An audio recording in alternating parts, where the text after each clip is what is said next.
It was supposed to be just another road trip, another tired, grinding stretch in a long, brutal season.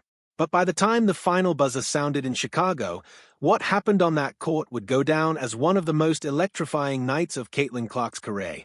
A night nobody who witnessed it will ever forget. Let's set the scene. The Indiana Fever walked into this game battered, beaten down.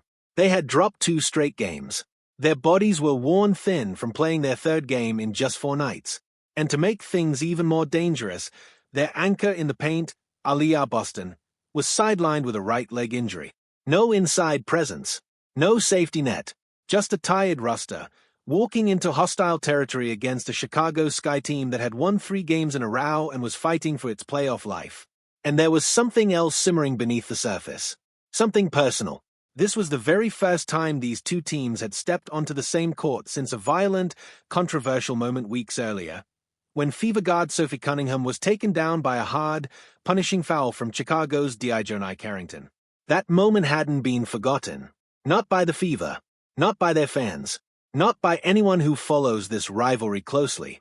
So when these 2 teams lined up again, there was tension in the air, unfinished business, a score that, in some way, still needed settling. Nobody knew it yet, but Caitlin Clark was about to answer every single question hanging over this game in the most emphatic way possible. From the opening minutes, something felt different. Clark wasn't just playing basketball. She was hunting. Every screen she used, every step behind the arc, felt calculated, sharp, dangerous. And midway through the game, the momentum shifted in a moment that would define the entire night. Indiana ignited a furious 13-2 run to seize control, and it was Clark who lit the fuse, drilling a 3 to kickstart the surge. Then Kelsey Mitchell took over, scoring 8 consecutive points of her own, refusing to let Chicago breathe.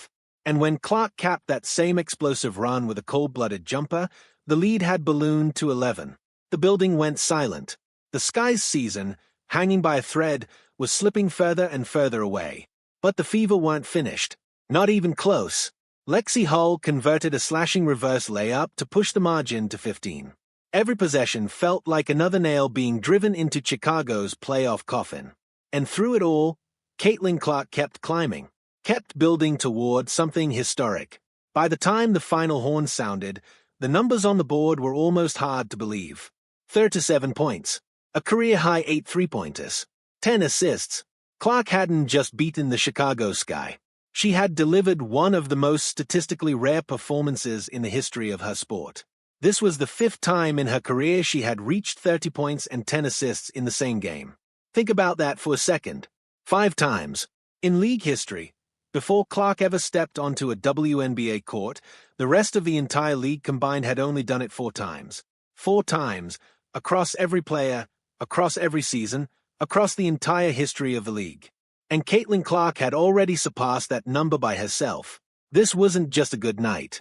This was a historic, era-defining performance, the kind that gets replayed for years. And she wasn't doing it alone. Kelsey Mitchell was an absolute force beside her, exploding for 30 points of her own, connecting on 6 3-pointers, refusing to let Chicago find any rhythm defensively. Together, Clark and Mitchell combined for a jaw-dropping 6 to 7 points and 14 made 3-pointers between them. It was a 2-woman demolition, a coordinated offensive onslaught that the Sky simply had no answer for. Lexi Hull chipped in 14 points of her own, providing timely scoring off the wing, while Michaela Timpson added 12 more in the paint, filling in admirably for the injured Aliyah Boston.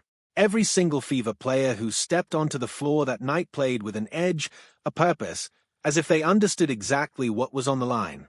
On the other side, Chicago tried to fight back. Natasha Cloud gave everything she had, finishing with 16 points and 7 assists, doing her best to keep her team within striking distance. Adjura Stevens battled hard as well, contributing 14 points and 8 rebounds. But it didn't matter. Nothing Chicago threw at Indiana that night was enough. The final score read 113-90, a decisive, emphatic Fever victory that sent shockwaves through the league. And the pain for Chicago didn't end with the final buzzer. As if the loss alone wasn't devastating enough, news arrived that same night that sealed their fate entirely. With Washington securing a win elsewhere, the Chicago Sky were officially, mathematically eliminated from playoff contention. Their season, for all intents and purposes, was over. One night, one performance, and an entire franchise's postseason hopes collapsed in real time. Meanwhile, for the Fever, this wasn't just a statement win. It was validation. Proof that even shorthand, even exhausted, even without their starting center, this team built around Caitlin Clark could rise up and deliver a performance for the record books. They closed out a grueling 3-2 road trip on the highest possible note, walking away not just with a win, but with a signature moment that will be talked about for years to come. Because what we witnessed that night in Chicago wasn't just another regular season game. It was a reminder that Caitlin Clark isn't simply living up to the hype. She's rewriting the record books in real time, game by game, possession by possession. Every time it feels like we've seen her ceiling, she shatters it all over again. So here's the real question everyone's asking now. If Caitlin Clark can produce a performance like this while exhausted, banged up, and missing her top interior teammate, what does she look like when this team is finally at full strength? What happens when the games matter even more, when the playoffs arrive, when the pressure multiplies? One thing is absolutely certain. The rest of the league better be paying close attention. Because on this night, in Chicago, Caitlin Clark didn't just win a basketball game. She sent a message to every single team standing between the Fever and a championship. And that message was simple. Nobody is safe.